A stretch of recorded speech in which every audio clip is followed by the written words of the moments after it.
ಕನ್ನಡದ ಬಗ್ಗೆ ಸೋನು ನಿಗಮ್ ವಿವಾದಿತ ಹೇಳಿಕೆ ವಿಚಾರಕ್ಕೆ ಸಂಬಂಧಪಟ್ಟಂತೆ ಸೋನು ನಿಗಮ್ ವಿರುದ್ಧ ಗಾಯಕಿ ಶಮಿತಾ ಮಲ್ನಾಡ್ ಕಿಡಿಕಾರಿದ್ದಾರೆ.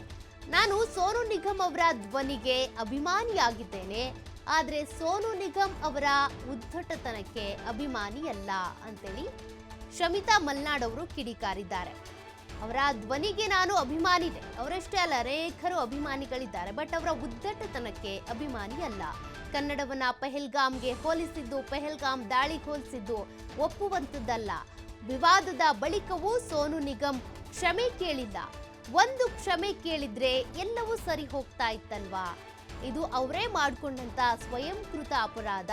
ಸೋನು ನಿಗಮ್ ವಿರುದ್ಧ ಶಮಿತಾ ಮಲ್ನಾಡ್ ಅವರು ಆಕ್ರೋಶವನ್ನ ಹೊರಹಾಕಿದ್ದಾರೆ. ನಿಗಮ್ ಅವರ ಹೇಳಿಕೆ ವಿರುದ್ಧ ಸಾಕಷ್ಟು ಚರ್ಚೆಗಳಾಗ್ತದೆ. ಅದ್ರ ಬಗ್ಗೆ ಮಾತಾಡೋದಕ್ಕೆ ಶಮಿತಾ ಮಲ್ನಾಡ್ ಮೇಡಮ್ ಒಂದು ಬೇಜಾರಾಗುವಂಥ ವಿಚಾರ, ಕನ್ನಡದಲ್ಲಿ ಸಾಕಷ್ಟು ವಿಚಾರಗಳನ್ನ ಹಾಡಿ ಇಲ್ಲಿಂದನೇ ಬೆಳೆದೋದಂಥ ಒಬ್ಬ ಗಾಯಕ ಕನ್ನಡದ ಬಗ್ಗೆ ಒಂದು ಹೇಳಿಕೆಯನ್ನು ಕೊಟ್ಟಿರುವಂಥದ್ದು, ಇದರ ಮೊದಲ ಪ್ರತಿಕ್ರಿಯೆ. ಒಬ್ಬ ಅಭಿಮಾನಿಯಾಗಿ ಅವರನ್ನು ಆರಾಧಿಸ್ಕೊಂಡು ಯಾವುದೇ ದೊಡ್ಡ ಸಿಂಗರ್ ಇರಲಿ ಅವ್ರ ಹಾಡನ್ನು ಕೇಳ್ಕೊಂಡು ಬೆಳೆದಂಥವ್ರು ನಾವು. ಹಾಗಾಗಿ ಆ ಒಂದು ಇನ್ಸಿಡೆಂಟ್ ಆದಾಗ ಏನು ನಿಜನಾ ಹೀಗಾಯ್ತಾ ಅನ್ನೋಂಥ ಒಂದು ತುಂಬ ನೋವಾಯಿತು. ಈ ರೀತಿ ಹೇಳಿಕೆಯನ್ನು ನೀಡಿದ್ದಕ್ಕೆ ಕೋಪ, ಆಕ್ರೋಶ ಎಲ್ಲ ಬರುತ್ತೆ.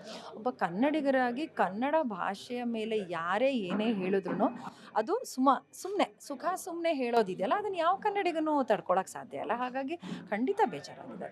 ಒಬ್ಬ ಗಾಯಕ ಆದ ತಕ್ಷಣ ಒಬ್ಬ ಸೂಪರ್ ಸ್ಟಾರ್ ಸಿಂಗರ್ ಬಂದಾಗ ಹಾಡುಗಳನ್ನ ಕೇಳೋದು ಸಹಜ. ಅಭಿಮಾನಿಗಳು ನಾವು ಕೂಡ ಚಿಕ್ಕ ವಯಸ್ಸಲ್ಲಿ ಕೇಳಿದ್ವಿ, ಚೀಟಿಲಿ ಬರ್ಕೊಟ್ಟಿರೋ ಉದಾಹರಣೆಗಳಿದ್ದಾವೆ. ಸೊ ಈ ಥರ ಆದಾಗ ಹೇಳೋ ರೀತಿನೂ ಇರುತ್ತೆ. ಅದನ್ನು ಬಿಟ್ಟು ಯಾವುದೋ ಒಂದು ದಾಳಿಗೆ, ಭಯೋತ್ಪಾದಕ ದಾಳಿಗೆ ಕನ್ನಡವನ್ನು ಹೋಲಿಕೆ ಮಾಡೋದು, ಆ ಥರ ಮನಸ್ಥಿತಿ ಹೇಗಿದೆ ಅನ್ನೋದು, ಅಂದರೆ ಏನೋ ಗೆಲುವು ಆ ಮಟ್ಟಕ್ಕೆ ಕರ್ಕೊಂಡು ಹೋಗಿದೆಯಾ, ನೆತ್ತಿಗೆ ಏರಿದೆಯಾ ಅನ್ನೋದು. ನೋಡಿ ಸರ್, ಕಾರ್ಯಕ್ರಮ ಅಂದಮೇಲೆ ಅಲ್ಲಿ ಬೇರೆ ಬೇರೆ ಮನಸ್ಥಿತಿಯ ಬಹಳಷ್ಟು ಜನ, ನೂರಾರು ಸಾವಿರಾರು ಜನ ಬಂದಿರ್ತಾರೆ. ಅವ್ರಿಗೆ ಯಾವುದೋ ಸಾಂಗ್ ಕೇಳಬೇಕು ಅಂತಿರುತ್ತೆ, ನಾನು ಯಾವುದೋ ಹಾಡ್ತಿರ್ತೀನಿ. ಅವ್ರು ಕೇಳೋದ್ರಲ್ಲಿ ಏನೂ ತಪ್ಪಿಲ್ಲ. ತಕ್ಷಣ ಹಾಡಬೇಕು, ನೀವು ಈಗಲೇ ಹಾಡಬೇಕು ಅಂತ ಕೇಳಿದ್ರೂ ತಪ್ಪಿಲ್ಲ. ಅದನ್ನು ನಾನು ಹೇಗೆ ಅವ್ರಿಗೆ ರಿಯಾಕ್ಟ್ ಮಾಡ್ತೀನಿ, ಹೇಗೆ ಅವ್ರನ್ನ ಕನ್ಸೋಲ್ ಮಾಡ್ತೀನಿ. ಆಯಿತು ಹಾಡೋಣ, ಈ ಸಾಂಗ್ ಆದಮೇಲೆ ಹಾಡ್ತೀನಿ, ಅಥವಾ ಇನ್ನೊಂದೆರಡು ಸಾಂಗ್ ಆದಮೇಲೆ ಹಾಡ್ತೀನಿ ಹೇಳಿ ಹಾಡದೇ ಹೋದ್ರೆ ಅವ್ರು ಸುಮ್ಮನೆ ಇರ್ತಾರೆ. ಕೆಲವು ಸರಿ ಕಾಯ್ತಿರ್ತಾರೆ ಪಾಪ, ಮೇಡಮ್ ಹೇಳಿದ್ರಿ ಇನ್ನೂ ಹಾಡಿಲ್ಲ ಅಂತ. ಸೊ ಆ ರೀತಿಯಾದಂಥ ಅಭಿಮಾನವನ್ನು ನಾವು ಗೂಂಡಾಗಿರಿಗೆ ಹೋಲ್ಸೋಕ್ಕಾಗಲ್ಲ. ಈಗ ಗೂಂಡಾತನವನ್ನು ತೋರಿಸಿದ್ರು ಅಂತ ಅವರು ಏನು ಮತ್ತೆ ಇನ್ನೊಂದು ವಿಡಿಯೋ ಬಿಟ್ಟರು, ಅದು ತುಂಬ ಬೇಜಾರಾಯಿತು. ಎರಡನೇ ವಿಡಿಯೋ ಬಿಟ್ಟಾಗಲೂ ಕೂಡ ಕ್ಷಮೆ ಕೇಳ್ತಾರೆ ಅನ್ನೋದು ಒಂದು ಭರವಸೆ ಇತ್ತು. ಅಲ್ಲೂ ಕೂಡ ಸಮರ್ಥನೆ ಮಾಡಿಕೊಂಡ್ರು, ನಾನು ಹಂಗೆ ಕೇಳಿದ್ರು ಈ ಕೇಳಿದ್ರು ಅಂತ. ಸಮರ್ಥನೆ ಬಗ್ಗೆ ಏನು ಹೇಳ್ತೀನಿ? ಇಲ್ಲ, ನಾವೆಲ್ಲರೂ ಬಯಸಿದ್ವಿ ಅದು. ಅವ್ರ ವಿಡಿಯೋ ಬಂತು ಅಂದ್ಕೂಡಲೇ ಫಸ್ಟು ನಾವು ಹೋಗಿ ನೋಡಿದ್ದೇನೆ, ಓಕೆ ಸಾರಿ ಕೇಳಿರಬಹುದು ಅಂತ.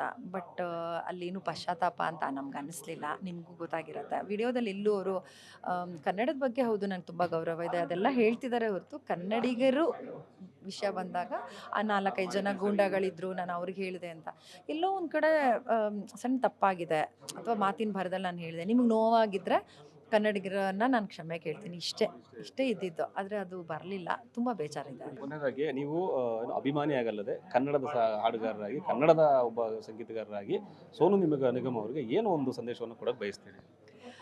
ತಪ್ಪು ಎಲ್ಲರಿಂದನೂ ಆಗತ್ತೆ, ಸಹಜ. ಅದು ಮಾತಿನ ಭರದಲ್ಲಿ ಕೆಲವೊಮ್ಮೆ ನಾವು ಏನೋ ಹೇಳಕ್ಕೆ ಹೋಗಿ ಏನೋ ಹೇಳುವಂಥ ಸಾಧ್ಯತೆಗಳಿರುತ್ತೆ.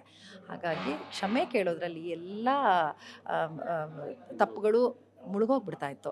ಆಮೇಲೆ ಕ್ಷಮೆ ಕೇಳೋದ್ರಿಂದ ನಾವು ಇನ್ನೂ ದೊಡ್ಡವರಾಗ್ತೀವಿ. ಅದರಲ್ಲಿ ಏನು ನಮಗೆ ಕಳ್ಕೊಳ್ಳೋವಂಥದ್ದು ಏನೂ ಇಲ್ಲ, ಮರ್ಯಾದೆ ಹೋಗುವಂಥದ್ದು ಏನೂ ಇಲ್ಲ. ಇನ್ನೂ ನಾವು ದೊಡ್ಡವರಾಗ್ತೀವಿ. ಅವ್ರು ಇನ್ನೂ ದೊಡ್ಡವರಾಗ್ತಿದ್ರು, ನಮಗಿನ್ನೂ ಖುಷಿ ಆಗ್ತಿತ್ತು, ನೋಡು ತಪ್ಪು ತಿಳ್ಕೊಂಡ್ರಲ್ಲ ಅಂತ.